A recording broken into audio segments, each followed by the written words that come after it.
So alright, so update ko lang dito so sa pinagawa ni Elijah. So nilinis ko na rin pala tong wirings dito kasi dati dito nakalagay yung relay sa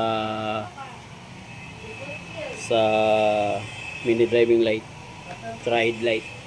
So malinis na siya. So yan ang gusto niya. Tapos dito so may hazard yan, nilagyan ko na yan. So dati kasi yung switch niya is halo switch yun dati. So ayaw ko na kasi magbutas kasi bago yung mga itong mga block, yung pang ito mga bago na to. Ito. So dati kasi nakalagay sa kabila dito. So tinanggal ko na yan. Yung ginawa ko, gumawa na lang ako ng touch sensor. So dito yung touch sensor nya. So touch mo lang to, mawala na yan, off. Tapos i-touch mo lang ng konti, mag-on yan. So yan ang ginawa ko. Inayos ko yung wirings at saka yung sa touch sensor ng hazard. So magagamit rin tong touch sensor na to sa dual horn.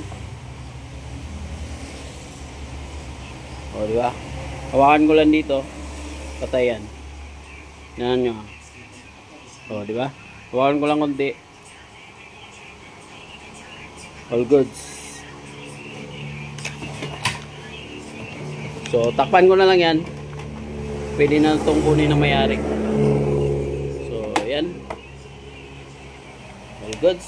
Napaka-pogi ng ano na to, mixite.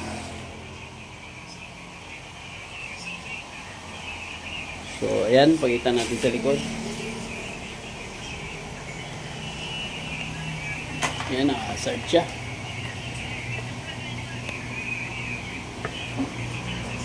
Yan, pati sa dashboard. So ayan, shout out pala sa may-ari dito, kay Elijah Abalos. Okay, all goods. Kabit na lang yung mga flaring sa harap. Okay na yan.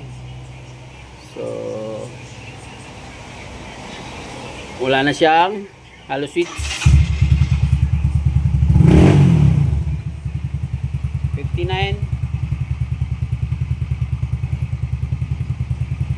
Maka 59 pala to. Alright, bye bye.